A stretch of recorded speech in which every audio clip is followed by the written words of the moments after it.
Good morning, Hallowed Haven family. This is After Dawn, the show where we sit down and have a cup of coffee with the cast, crew, and creators behind Hallowed Haven Studios Productions. I'm Solomon, and with me is my intrepid co-host, Grizz.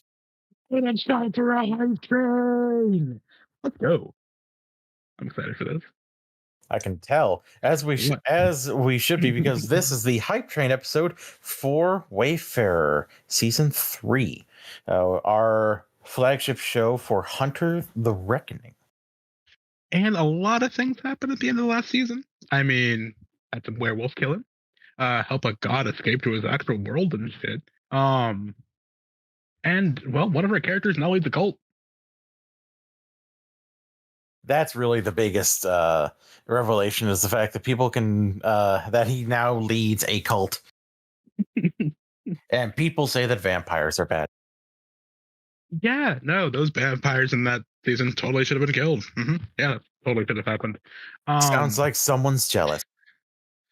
Yes, I anyway, with us here today is the runner, the storyteller, and the absolutely wonderful Bloodied Porcelain. Hello. Hello. So BP, Grizz.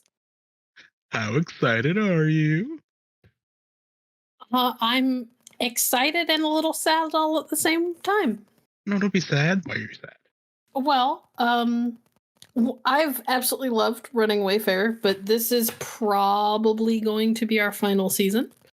We're getting to the point where we are tying up loose ends and dealing with people's personal stories. And unfortunately, with the way that 5th edition Hunter has been developed, there isn't a whole lot of upward mobility in the system. So if you don't cut your players back to like less than half of what they suggest you give them for experience every session, they're gonna kind of cap out and start stepping on each other's toes really quickly. So we decided that the story's kind of gotten to the point where we can wrap it up in one maybe 2 more seasons if they take forever to finish things, but I don't think they will. Then it'll be time for me to think of other projects. So I'm excited, super excited for the new season, but also kind of sad because it's a little bittersweet. Well, that makes sense.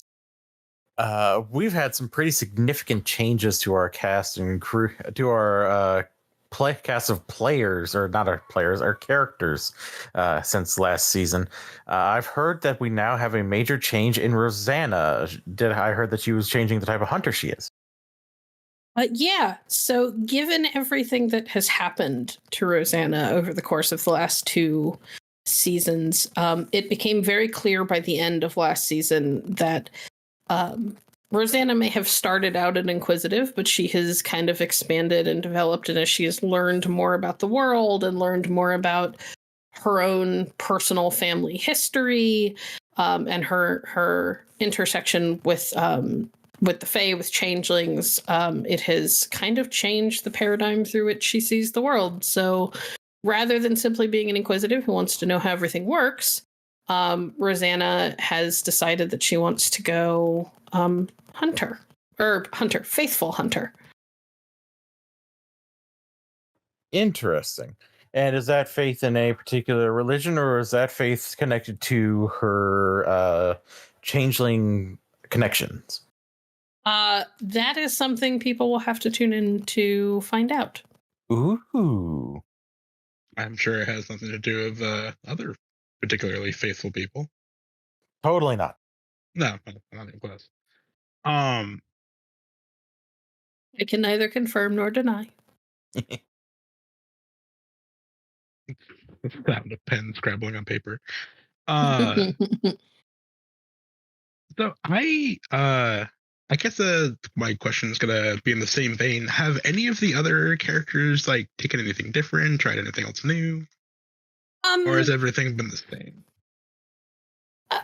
So I mean, they've all increased in what they can do. So they're all going to come in with some slightly new things, but none of them have done like a full shift other than Rosanna. Rosanna swapped from one type of hunter to another, while the others have mostly just expanded on their currently existing skill sets. Like I believe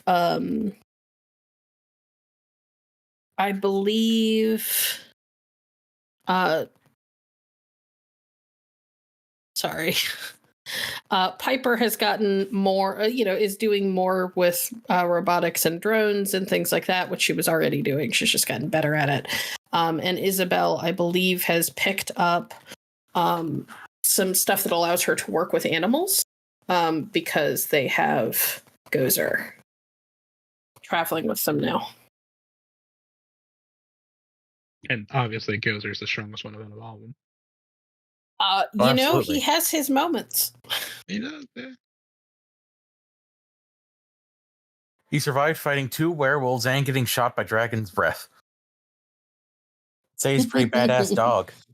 Indeed. That's like less than a week, too. Right? Only that dog could speak. Thoughts? He Questions? probably asked for a raise. Right? Purina spits it out. What is it? Now I know that multiple of you are decent cooks. Why am I not getting a raw food diet like I'm supposed to? Where's my filet mignon? Oh, that's currently in the gas tank because we drive around an RV that's sucking up all of our money. Oh, that's fair. We have to keep repairing it because something keeps happening to it. Yeah, are there upgrades to the RV? Is it like fully armored, ready to go, new paint job? I mean, they kind of already upgraded their RV. They traded in the really old one for a much newer, sleek kind of like bus style of RV last season. So there's not a whole lot else that they can do, really, except to maybe adjust some of the onboard facilities for it. Like I imagine Isabel's lab/med bay is probably a little bit better. But beyond that, I don't think that there's a whole lot more that they could add in, realistically. So now the med bay can hold 2 bodies when they dump into the swamp.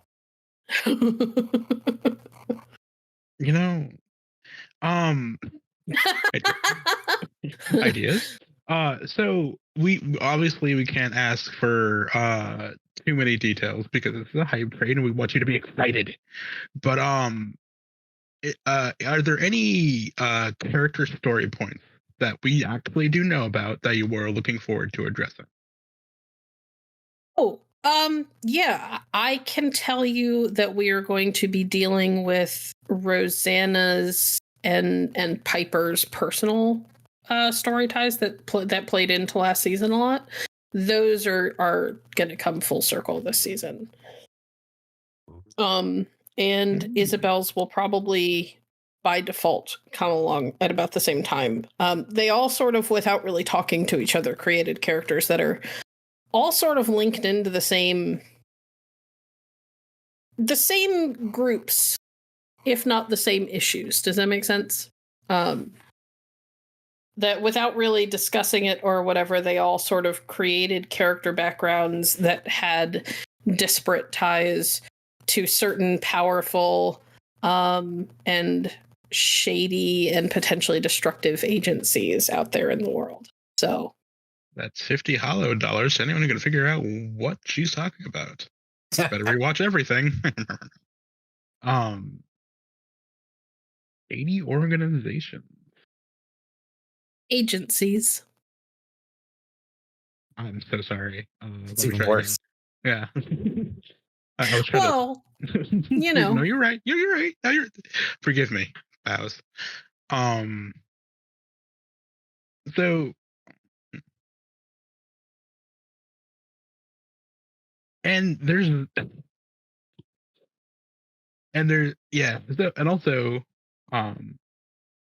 there's no way to, so like he didn't leave them. I don't think there's a way for them to do that, but there's no way to contact Loki, which would have been a really cool idea, but I don't think that's going to happen. No, he's gone. He's Gone. not in their world anymore. His girlfriend is still around, somewhere, but is not. He's not here anymore. I guess the question is, who's going to steal Loki's girlfriend? Well, they'll have to get through the dragon. Yeah, the dragon is a bit of a wall to prevent such things. They just have to get him to approve. Sure, that'll be easy. It'll be fine. They'll be fine. You really want this to happen now, actually?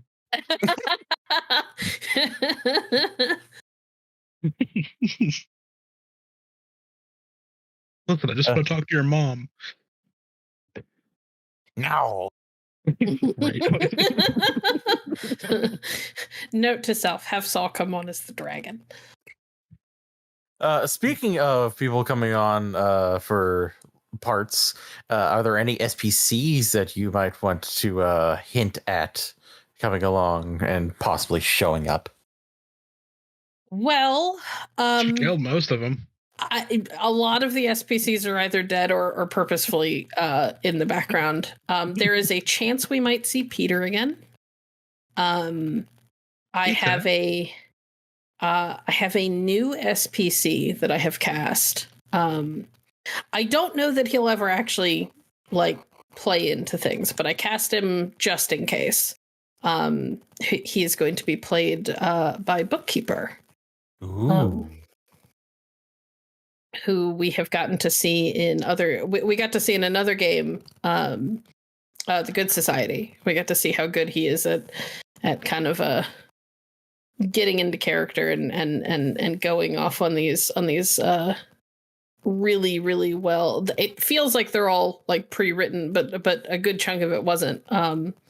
These really well done monologues and rants. So I was just like, you have the perfect skill set for the character that I'm thinking. Please come play this for me if I need him. So that's on the list.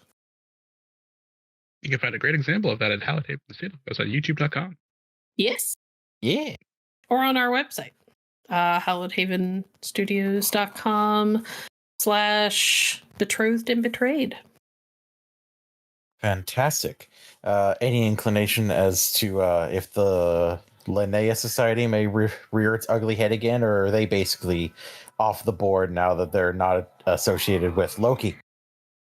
They might. That is very up in the air, because their tie-in was very specific. And the character that they were originally tied to, Victoria, is dead now. So whether or not they're going to play in is kind of up in the air. We'll see what the players do. Fun. I guess the only other thing we can truly ask, because can't tell us much more than that. Would you be so kind as to give us the slightest bit of a little bit of an Easter egg, a little bit of information to keep us excited for this? Just a tiny little bitty bit. A little bit of something. A little bit of something. What I will tell you is that Isabel, Piper, and Rosanna all have backstory ties to the same agency, from very different perspectives and approaches. There may very well be a moment where the question of whether or not the cell even stays together through the thick and thin of the season will present itself.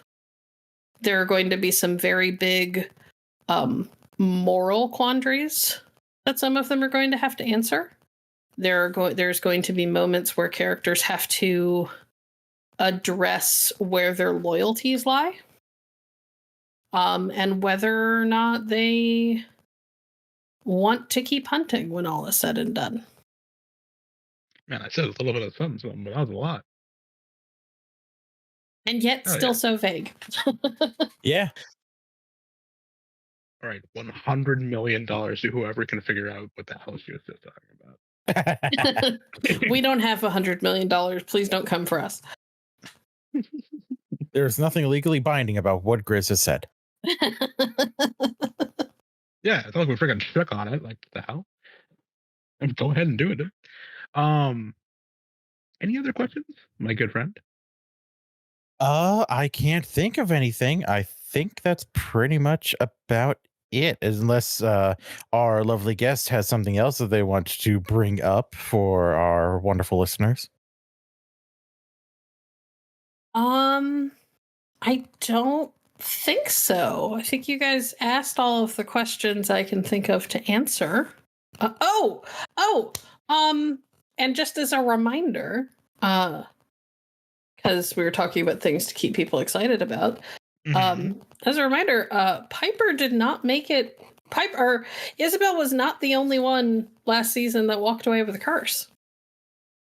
Hers was the most obvious, but she was not the only one to end the season with a curse last season. So that'll also have to be addressed.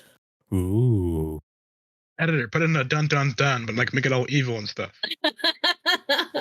Thanks, Termite. Appreciate you.